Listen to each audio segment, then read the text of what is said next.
We are here at DJ Expo in Atlantic City. It is an honor and a privilege.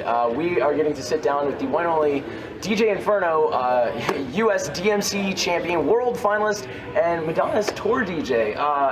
Welcome to the show. Thank you very much. To the show. Brother man, tell me a little bit about, like, you know, you've been doing music forever, you've been doing battles forever, you've won a bunch of battles. Career-wise as a battle DJ, tell me about the highest, the best moment for you and what you've realized as a DJ. So if we're talking about battling. We're talking about battling. Okay, so we're talking about battling. Let's start with the DMC stuff. DMC stuff. So like this goes back to around '97, where I started being inspired by people that I saw on tapes, you know, like on VHS tapes, including Shortcut, who we just saw. We just walked past him. Yeah. Oh my God! So Shortcut's doing a demo over at the Roland booth, and I'm like, man, that's one of my big influences. So I used to watch these tapes, and then started entering battles, and man, I was like, it sucked, like really bad. I sucked for like 2 or 3 years, you know what I mean? Then I just kept at it, and I was like, oh, I'm starting to get the hang of it. I'm getting more comfortable being in front of a crowd, you know, and just kind of outdoing whatever I did the last time. Point is, it got to the point where I started winning. Yeah. And then I started expecting to win, but only on a level, you know, on not really a high level. I never thought I'd win. I never thought I'd win the U.S. DMC. But in 2003, you know, this is at a point where I just kept, you know, moving up a level. You know, like, okay, I got past a regional, or I got into a regional, or I got into the top 6 or top 10. That's what they're doing back then. Oh, okay. I won a regional. I was like, this is cool. Now I'm going to the U.S. finals. That was like 2002. Yeah, then I didn't expect to do anything there, and I didn't do anything. Came back the next year. I was like, oh, I won another regional. Oh, okay. I won another. You know, I'm back at the U.S. finals again. And for me, that was that moment at the 2003 U.S. finals. It was in D.C., my hometown. Yeah. Oh my God. I went D.C. I went first.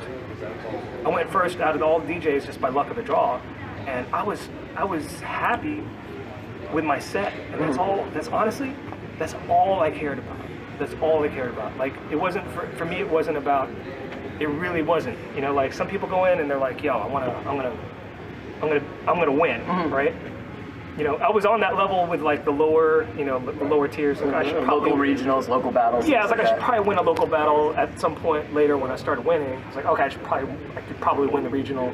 One in the U.S. finals. I was like, I'm just kind of happy to be here. I want to just outdo whatever I did the last time and just nail. You're battling yourself. I felt like I was battling myself. You know, and that's kind of what it is with DMC battles, where you use 6 minutes, you get up there and you just do your thing for 6 minutes, and there's nobody's going to mess you up. You know, like you just have to execute, and you either do or you don't. Now, speaking of battles, we got the new battle, the Red Bull 3 style. What's your take on that? Because during your keynote, you were talking about, you know, guys are talking about open format DJing now, which is, you refer to it as just DJing, as it is. I mean, you're playing music, you're DJing. Yeah. That's a whole other ballgame. What's your take on that? Because instead of a 2 to 6 minute routine, you have a 15-minute routine, and you know there are things you have to do. What's your take on that? I like where Red Bull has been going. You know, I really like what I've seen in a lot of the guys that have won, right? For example, a guy like Four Color Zach. Oh, I had Zach on the show once. I was like, man, I'd heard about Four Color Zach up until that point, but just through like, oh, he maybe did an edit or something that was on like DJ City on a record pool or something like that. But I didn't realize that he was a really good DJ. Yeah. When I started watching footage of him, I was like, oh, that's pretty dope. Because it's like, all right, this is part party rock and part technical turntablist at the same time, and also part using the technology, which is like, I'm all about that. You know what I mean? So like, that's kind of for me like a really good example. But there's been other guys definitely since him. But like, you know, then I see guys that are like super technical. And like, that's cool, you know, like I think that's cool too. That's like you know what's really dope is JFB. JFB is I think he got hosed at 3 style this year. I don't know, he should have won, but that's just me. Like, you know? Here's the thing. JFB is super dope. Like, I mean, I was following some of his stuff just ran. It wasn't even 3 style stuff, it was just other videos. Yeah, he puts a lot of stuff on YouTube. And I was like, man, this dude he's on point, man. His timing is he's really good. But I can kind of see why he didn't make it to the very end, you know what I mean? Like with Red Bull, because the 3 style battle, different from the DMC battle, is about, in the end, how can you rock a crowd? Exactly. It's you know, what I mean? that's the whole reason for the battle. Now you were talking about Four Color Zach. Zach and Craze, two guys we've had on the show, have the 2 Cents Project, and similarly, you do a project with another guy we've had on the show, Shifty. Which we've never had Juke. We've had all those guys in Trentino who linked me up with you. How I've never had. And you Juke. live closer. Yeah, I live in Richmond. You're in Northern Virginia. How has this never happened? You and Shifty though have the E.A.S.Y project, as the hat says right there. Tell me about that, man. I know you talked about it in the keynote, but it's a whole nother crowd. The E.A.S.Y project. By the way, E.A.S.Y stands for Inferno and Shifty Yo. That's where E.A.S.Y. That's the Y, right? Inferno and Shifty Yo. So, man, that came about because my manager, one of my manager's friends, one day, this guy named Dirty South Joe. I don't know if you heard. I know Dirty South Joe. Dirty South Joe. I did a show with him once. He's a dope DJ too. He was like, you know what? You should get together and do something. Inferno and Shifty. It's like they're doing like progressive, like, performance stuff, but it still sounds cool. It's not just noise. It's like it's cool. And then I was like, you know what? That's a good idea. So they're like, well, let's just get together.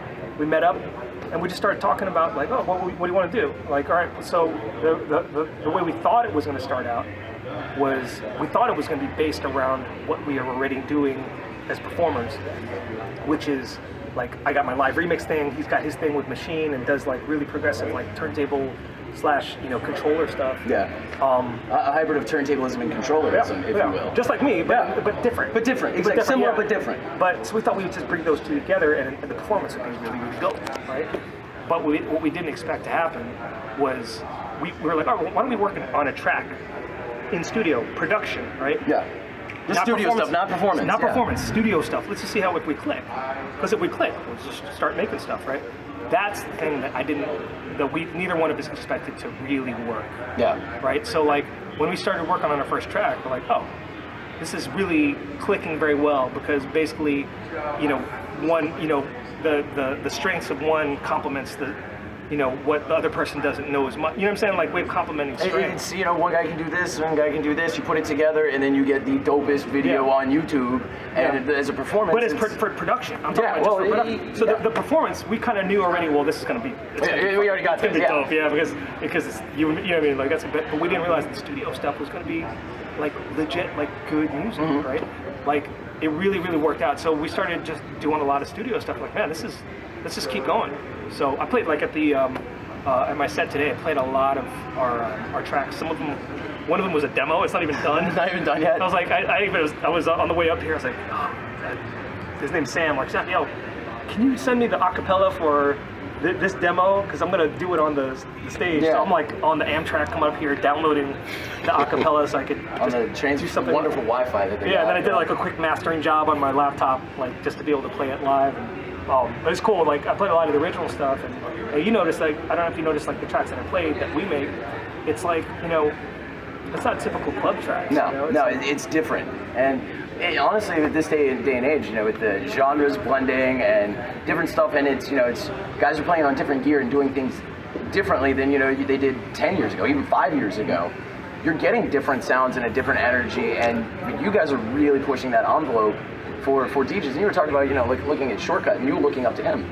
There's a new generation of DJs, myself and guys younger than me, that are looking at what guys you, Shifty, Trentino, Craze, Zach are doing, and that's the inspiration for them.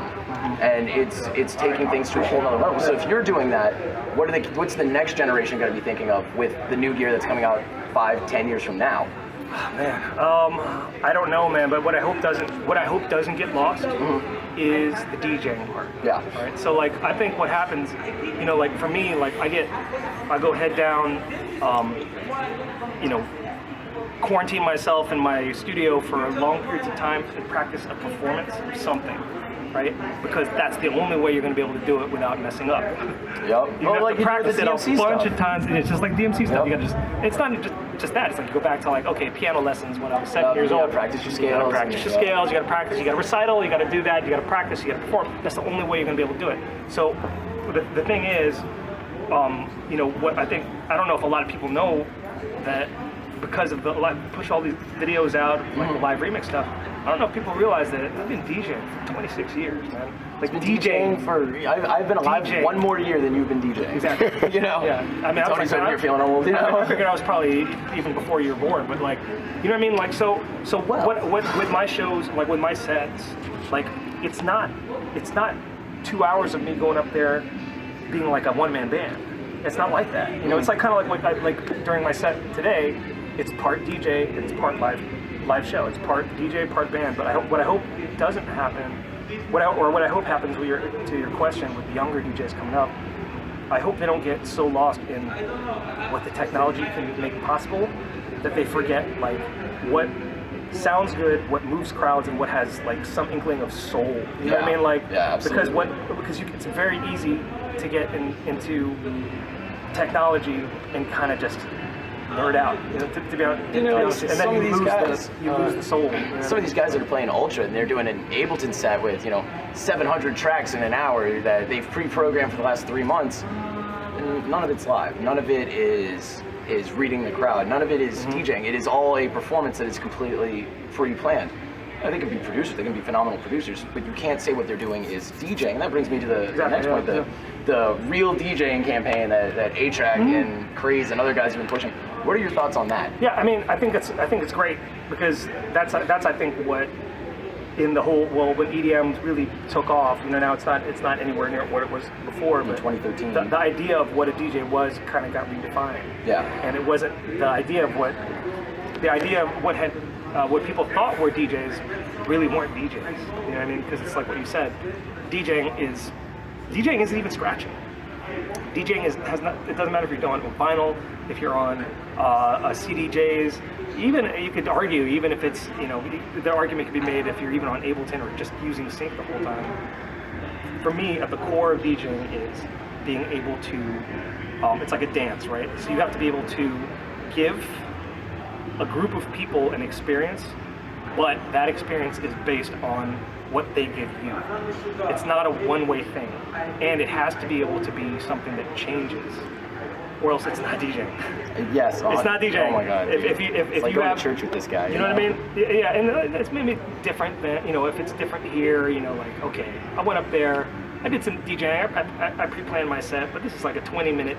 This is a 20-minute exhibition at an expo. Right? Exactly. If I'm in front of a crowd making them dance, I don't know what I'm going to play. Like 9 times out of 10, I don't know what I'm going to play at all. That one other time, maybe I get like the first 3 songs lined up, and then the rest of it's like, all right, what's working, what's not working, what's working, what's not working. And a lot of times it just ends up being nothing like what I expected the set was going to be like. But that's DJing, and if you can't do that, then you're not DJing. Yeah, it's we go back to Z Trip, and we talk about Zach a lot on the show, and Zach's been a huge inspiration to me. He's not pigeonholed as I'm a tech house DJ or I'm a this DJ. I've seen him rock a country set on 45s for 4 hours straight and play the most underground hip hop at the same time. And smoke everyone and kind of everything. That is what I would define as DJing. He's playing music to the crowd that the crowd wants to hear, doing something different with it, and going back and forth with it. And and that, in my opinion, I would call that that's DJing. It's part educational because for the crowd, it's part educational because you should be playing stuff, not the whole time necessarily, but you should be playing some stuff that they did not know they would like to hear until they heard it. You don't know what you like. You can play it. Exactly. You can play the top. If you know you're in front of a crowd that will like all the Spotify top 20, you can do that, and you think you're rocking it, but it's until you're really pushing other stuff on them that they love or find out that they love in the moment, then you're not really taking the risk. You know what I mean? Let's shift gears for a second. You toured with Madonna. Yeah. All over the world. I'm not her tour DJ. Yeah, I was her was. DJ. Yes, exactly. You toured with Madonna. You had 35 different countries. As you said during your keynote, you did routines like, "Hey, Mr. DJ," What was that like when you first got to get on stage and look at 70,000 people taking pictures, looking at you? How did you control your nerves so you could get that beat juggle down and not mess up in front of 70,000 people? Yeah, so that's a good question. And the funny thing is, at the time, until our very first show was 50,000, very first official show, and this is in 2008. It's 50,000 people. I'd never been up to that point. I'd never been in a room I'd never been in a space with that many people at all, much less on stage. Let alone everyone's watching you. But up to that point, you're talking about 4 months of rehearsal, 3 months of preparation to get through the 4 months of touring. So at some point during that 3 months, you've done it so many times that it's like second nature. It literally is second nature. And that very first show was in Wales, UK. I remember, I remember thinking, I wonder if I'm going to be nervous. I didn't know if I was going to be nervous. I was nervous about being nervous. Well, there's practice and then there's game time, you know. So as I remember that whole night, I remember leading up to the very first show, and then I remember walking out from behind, like basically when the band walks out ahead of time. It's funny because people can see you, like the crowd can see that something's happening. So even if, the show hasn't started, as we were walking out, people could see us and people started cheering. I was like, this is a lot of people. Yeah. I'm gonna get up on stage, and I was like, wow, like it was like that for like the first 25 shows. Like, and then after a while, you get used to it. Yeah. But what's it like going from playing in front of 50, 70,000 people then to playing a 200-person club? That's where I came from. Yeah. So it's that's actually the opposite. It's like, well, I'm used to, You're used to the... I'm used to the smaller rooms. I'm used to, anything from like 200-person club to 1,000 to 2,000 to like, like those big, those concerts are just really, those are the outliers for me. Yeah. You know what I mean? And then that's, it's amazing. And it's a little different when you do your own thing in front of a crowd of 200 people versus doing somebody else's thing in front of 70,000. Yeah. It's a little bit different, because when you're doing your own thing, it really is all you. So like, it's a different experience. For example, like even just doing like my set here, or like, doing my full thing where I control everything and I'm the lead. You know what I mean? That's a different feeling entirely. Now, a show like this, on like a club, you're playing in front of, only maybe 50 people there, but those are 50 people that know exactly what you're doing, and they're other DJs. So like, what's that feel like, knowing everyone watching you? If you make a mistake, you mess up, or something happens, what do you? I'm not saying. Don't think about the mistakes. If you think too much about making a mistake, you're probably going to make a mistake. So I just try not to think that I'm going to make a mistake. I had the tiger. Like, it's actually kind of cool to play for those type of audiences, because I know that they're going to appreciate this little thing. Like if I do this little thing, they're probably going to notice. They actually notice versus exactly. It's now, cool. Switching gears, one last time. We always end the show with interviews with what's the craziest thing that's ever happened on the road. That you can legally speak about. No, I gotta leave the cocaine hookers for another time. I'm not gonna talk about that story, but that's another DJ that I have. It's not that crazy. Well, it's kind of crazy, but it's nothing like I'm that. sure some wild stuff happened with Madonna. Yeah, on the tour, we actually got to go to these after parties with like her friends. So like, but her friends are like, Paul McCartney, So let me get, definitely. Okay. So it wasn't Paul McCartney, but that's kind of like the idea, right? Yeah. So like, we had been to like, let's see, the first famous person's house was Lenny Kravitz. Oh my God! So I was hanging out with Lenny Kravitz God! in his living room and on his deck, and he's like totally cool, and he's got this rug, this like a circular rug with a big furry, like, anyway, that was the first one, and we're like, oh, this is pretty. Lenny Kravitz's house. At least that's what I was thinking. And some of the other first-time tour people, there were a couple people that had been on a tour that big before. Some of the other guys, like the guy that brought me in, Kevin Antunes, Brian Fraser-Moore, the drummer, like all these guys had already been doing stuff like with guys like Justin Timberlake, and like that wasn't a lot of this stuff. They've been around that type of environment before. Yeah. But there was one day where. It was in France. It was in Nice, and after the show, they're like, "All right, there's an after party. Everybody be ready. We're leaving at midnight." All right, so we all get ready after the show, leave at midnight, and it's always the band, our tour manager, and one of the sound guys rides with us, like 7 of us. And it was different than the other nights where he'd gone to people's houses for after parties, because there was checkpoints, like security checkpoints. I remember I was like, "Oh, this is weird." Nobody told us where we're going. And it's at night, so we're going through, and like somebody checks us, and all right, so we go through a checkpoint, and as we're pulling up to the house, it's a semicircular driveway that ends, or that comes up to the front of the house, right? So you could see as you're pulling up, two silhouettes of people in the front door waiting, right? So we're pulling up to the house, it's a big house, and as we get closer, I was like, it's Elton John. Oh my God. It's Elton John. I got What? Elton John. That's Elton John, right? And I'm like, wow, we're going to Elton John's house. That was Elton John. So it was Elton John and I guess his partner or whatever, boyfriend, whatever. And he was at the front, waiting to open the door, like, hey kids, come on Exactly, that's exactly what happened. So we pulled out, and I was like, oh my God, it's Elton John. What? So we get out, and he's like, good show, everybody's in the back, come in. So he shook our hands, ushered us into, past the living room. I remember the living room had, there was a table in there that had, have you seen Christmas Story? Yeah, my favorite movie. Yeah, the leg lamp, yeah. I remember seeing a table, I don't know why this stuck out, but there was a table with the same legs, like the 4 legs. I remember seeing that going, I can't believe I'm in Elton John's house. And you walk through the back, so we're out in the patio most of the time, and then we're hanging out there. So at this party, not just Elton John, I get to meet Elton John. Bono shows up. Oh my. Bono shows up. So wait, did Elton John try and take Bono's sunglasses then? Bono shows up, and I had told Kevin, the music director, he had said he'd already met him before. Bono had showed up at the show already, like to say hi. It's like, I bet you Bono's gonna come. I was like, I gotta meet Bono.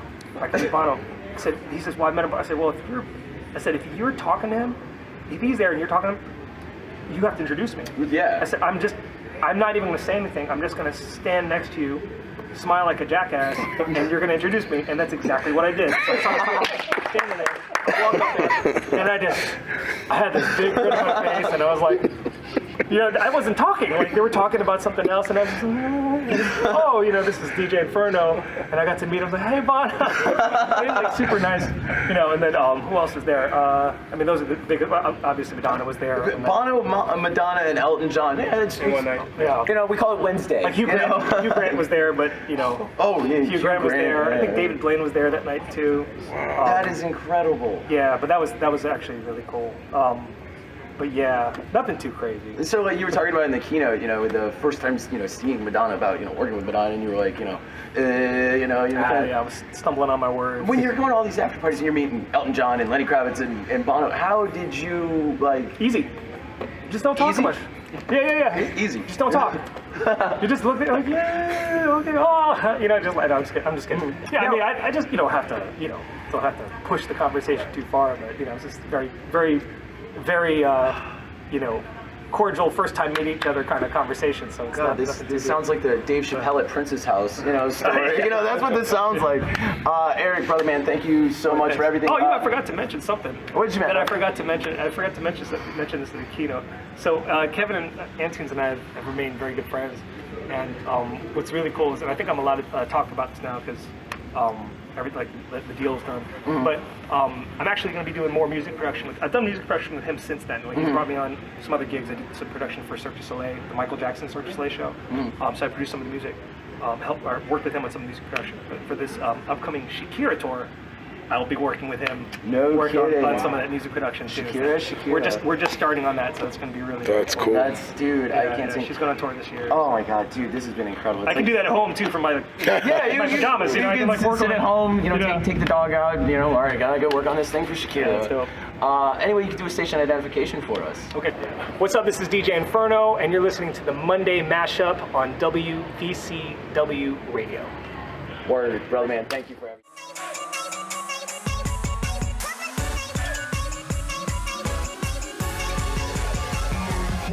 Around again.